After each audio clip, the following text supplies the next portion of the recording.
দীপা অফিসে ঢুকে দেখে দীপ বসে রয়েছে। দীপাকে দেখে দীপ বড়মা বলে ডাকে। দীপা দীপের কাছে যায়। দীপ দীপাকে কিছু ইনফরমেশন দেয়। বড়মা, যাকে ভালো করতে হলে আমাদের এমন কিছু করতে হবে, এই বলে দীপ তার কথাগুলো দীপাকে বলে। দীপের মুখে বড়মা ডাক শুনে অবিনেশ অবাক হয়। তারপর হাসতে হাসতে দীপাকে বলে, বড়মা, কত সুন্দর না লাগে শুনতে। দীপা দীপকে বলে, জানিস তো দীপ, তুই একদম আমার মতো হয়েছিস, এই জন্যই আমার তোকে খুব ভালো লাগে। তারপরে দীপ আর দীপা দুজন দুজনের কথা মিটিয়ে দীপ বাড়িতে চলে যায়। অন্যদিকে দীপার অফিসে সূর্যের আসা যাওয়া উর্মি কিছুতেই সহ্য করতে পারছে না। উর্মি সিদ্ধান্ত নিয়ে ফেলে যে সে কলকাতায় ফিরে যাবে সবাইকে নিয়ে।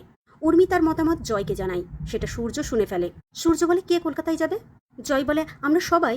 কিন্তু সূর্য সাফ জানিয়ে দেয়, আমি যেতে পারবো না। তোদের ভালো না লাগলে তোরা সবাই চলে যেতে পারিস। উর্মি বলে, কেন দাদাই, আপনি কেন যাবেন না? সূর্য বলে, কারণ আমি এই শহর ছেড়ে কোথাও যাব না। আমি জানি না কেন এখানে থাকবো, তবে আমার মনে হচ্ছে আমার খুব আপনজন এখানে রয়েছে। অন্যদিকে দীপা অফিসে বসে বসে কফি খাচ্ছে আর চিন্তা করছে। ঠিক তখনই সেখানে রূপা চলে আসে। মা বলে ডাকে রূপা। দীপা চট করে উঠে রূপার কাছে চলে আসে। ঠিক তখনই তারা পায়ের শব্দ শুনতে পায়।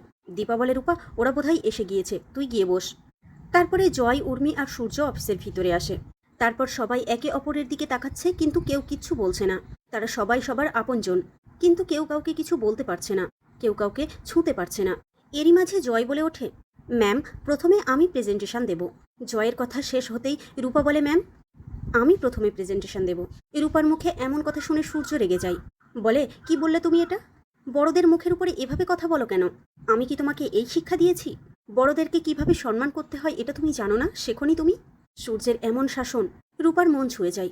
রূপা মনে মনে বলে, এই তো আমার বাবা, যিনি আমাকে শাসন করে অনেক কিছুই শেখায়।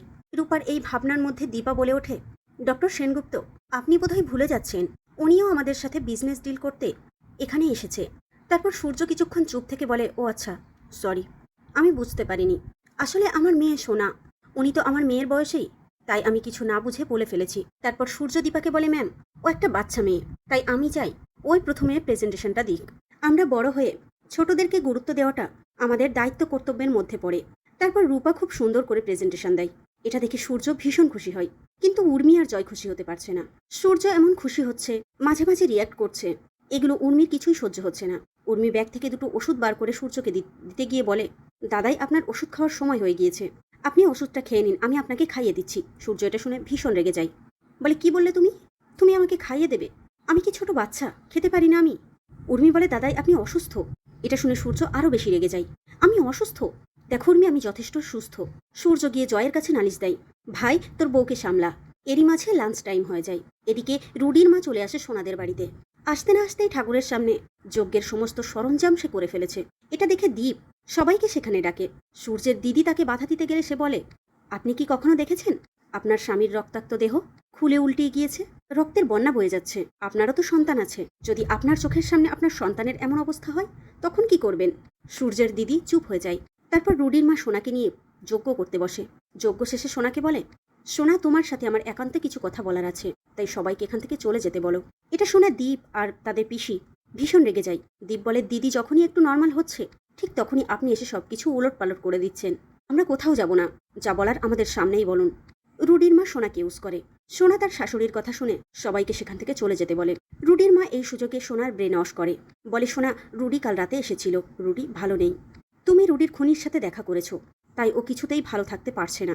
তুমি যেভাবেই হোক রুডির খুনিকে তোমাদের বাড়িতে জায়গা দেবে না। সোনা বলে, ঠিক আছে, তাই হবে মা, আর আমি নিজেও কখনো দেখা করব না তার সাথে। এদিকে অফিসে লাঞ্চ টাইম হয়ে গেলে উর্মি সূর্যকে নিয়ে বাইরে চলে যেতে চাই খাবার দাবারের জন্য, কিন্তু দীপা বলে ওঠে, আজকে এই টেবিলেই লাঞ্চ হয়ে যাক না, আমি বাইরে থেকে খাবার আনিয়ে দিচ্ছি। দীপার কথা মতো তাই হয়। সবাই খেতে বসে যায়। সূর্য খাওয়া শুরু করবে এমন সময় উর্মি আবারও ওষুধ খেতে বলে। সূর্য বলে, এত ব্যস্ত হচ্ছ কেন? ওষুধটা তো খাবার পরে খেতে হবে, আমি আগে খেয়ে নিই, খাবার সময় ডিস্টার্ব করো না। এর মাঝে অবিনেশ একটি খালি প্লেট নিয়ে এসে উর্মিকে বলে, ম্যাডাম, ওষুধটা না হয় এই প্লেটে রেখে দিন, স্যারের খাওয়া হয়ে গেলে খেয়ে নেবে। উর্মি রাখতে চাইছিল না, কিন্তু বাধ্য হয়েই তার রাখতে হলো। অবিনেশ সেই প্লেটটি নিয়ে রাখে সূর্যের সামনে। খাবার সার্ভ করা লোকটি দীপার কথা মতোই কাজ করছে। দীপা চোখের ইশারায় একটার পর একটা তাদেরকে বুঝিয়ে দিচ্ছে। এমনই করে লোকটি খাবার রাখতে গিয়ে একটি রোস্ট প্লেট থেকে ফেলে দেয় সেই ওষুধের প্লেটের উপর। তারপর লোকটি সরি বলতে বলতে ওষুধ শুদ্ধ প্লেটটি ডাস্টবিনে ফেলে দেয়। এটা দেখে উর্মি ভীষণ রেগে যায় আর ছুটে গিয়ে ওষুধটা তুলতে যায়। দীপা বলে, ম্যাম, আপনি এটা কি করছেন? ওটা ওষুধ। আমি নতুন ওষুধ বাইরে থেকে আনিয়ে দিচ্ছি, ওটা নোংরা হয়ে গিয়েছে, ওটা আর খাওয়াবেন না। উর্মি বলে তার দরকার নেই, আমার কাছে ওষুধ আছে, আমি দাদাইকে খাইয়ে দিচ্ছি। অবিনাশ লোকটিকে বলে ডাস্টবিনটি বাইরে ফেলে দিতে। লোকটি ডাস্টবিন নিয়ে বাইরে চলে যায়। দীপাও পিছনে পিছনে চলে যায়। গিয়ে ওষুধটি হাতে তুলে নেয় দীপা আর বলে, জানতেই হবে আমাকে এই ওষুধের মধ্যে কি রয়েছে।